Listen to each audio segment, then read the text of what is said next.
आइए डालते हैं एक नजर।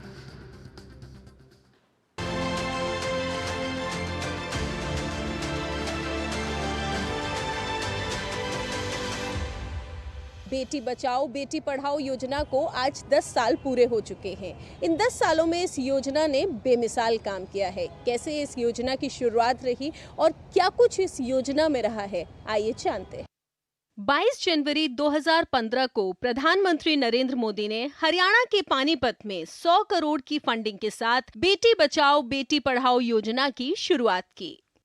बेटी कहीं पर भी जाए वो हमेशा आपका गौरव बढ़े, उसी प्रकार का काम करती है। इस योजना के तहत मुख्य रूप से लड़के एवं लड़कियों के लिंगानुपात में ध्यान केंद्रित किया गया है ताकि महिलाओं के साथ हो रहे भेदभाव और सेक्स डिटर्मिनेशन टेस्ट को रोका जा सके। इस योजना का उद्देश्य बेटियों के अस्तित्व को बचाना एवं उनकी सुरक्षा को सुनिश्चित करना है। बहुत बदलाव आए हैं। अगर हम देखें तो निश्चित रूप से दोनों ही जो सेक्स रेशियो अगर हम देखें तो उसमें भी, और एक सामाजिक सोच जो होती है तो उसमें बदलाव आया और अब बेटियों को भी बराबरी का अवसर मिलने लगा है। समाज के अंदर बेटियों को भी लोग अच्छी शिक्षा के साथ साथ अन्य क्षेत्रों में भी उन्हें अवसर उनको मिलने लगा। इस योजना को बनाते समय मुख्य उद्देश्यों को ध्यान में रखा गया। बाल लिंगानुपात में सुधार, लैंगिक समानता और महिला सशक्तिकरण सुनिश्चित करना, लिंग पक्षपाती लिंग चयनात्मक उन्मूलन को रोकना, बालिकाओं के अधिकारों की रक्षा करना, बालिकाओं का अस्तित्व और संरक्षण सुनिश्चित करना। इस योजना के विस्तार को 4 चरणों में विभाजित किया गया है। पिछले 10 सालों में इस योजना ने कई उपलब्धियां हासिल की हैं। इस अभियान के तहत महिला एवं बाल विकास विभाग हरियाणा के माध्यम से कई प्रकार के कार्यक्रम आयोजन किए जा रहे हैं। जब इस अभियान की शुरुआत हुई थी तो हरियाणा का जो लिंगानुपात था 2015 में वो 871 था, परंतु आज हरियाणा का लिंगानुपात 900 पार कर गया है। बेटी बचाओ बेटी पढ़ाओ योजना की मुख्य उपलब्धियां भी हैं। राष्ट्रीय स्तर पर एसआरबी में सुधार 918 से बढ़कर 930 हो गया है। वहीं माध्यमिक शिक्षा में लड़कियों का सकल नामांकन अनुपात 75.51 से बढ़कर 78% हो गया है। संस्थागत प्रसवों का प्रतिशत 61% से बढ़कर 97.3% हो गया है। त्रैमासिक प्रसव पूर्व देखभाल पंजीकरण की बात करें तो 61% से बढ़कर 80.5% से अधिक हो गया है। केंद्र सरकार की इस योजना से महिलाओं में आत्मविश्वास जागा है। मेरी पोती ये 3 पीढ़ी में हुई है, जिससे मुझे बहुत खुशी है।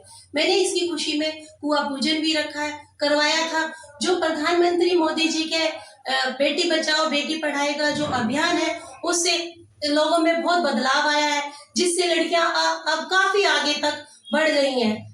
वर्तमान सरकार लगातार महिलाओं के सशक्तिकरण और उनके विकास के लिए कार्य कर रही है, जिसका सबसे बड़ा उदाहरण है बेटी बचाओ बेटी पढ़ाओ योजना, जिसके अंतर्गत तमाम ऐसी योजनाएं चलाई जा रही हैं जिससे महिलाओं को लाभ मिल सके और आगे भी लगातार उनको लाभ मिलता रहेगा। कैमरा पर्सन मनमोहन के साथ मैं डॉक्टर सुयश शर्मा, DD न्यूज़, दिल्ली। और बेटी बचाओ बेटी पढ़ाओ अभियान को 10 साल पूरे होने पर इस मौके पर प्रधानमंत्री नरेंद्र मोदी ने अभियान को एक पहल बनाने के लिए देशवासियों की प्रशंसा की।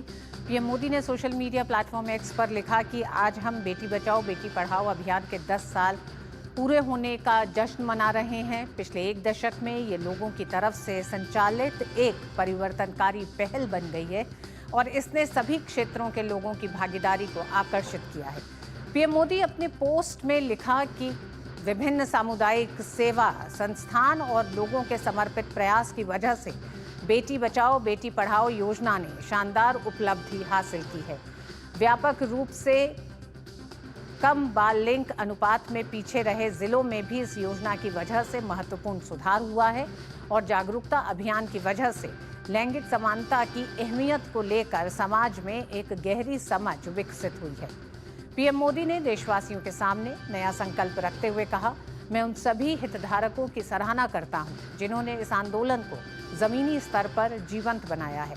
आइए हम अपनी बेटियों के अधिकारों की रक्षा करना जारी रखें, उनकी शिक्षा सुनिश्चित करें और ऐसा समाज बनाएं जहां वो बिना किसी भेदभाव के आगे बढ़ सकें।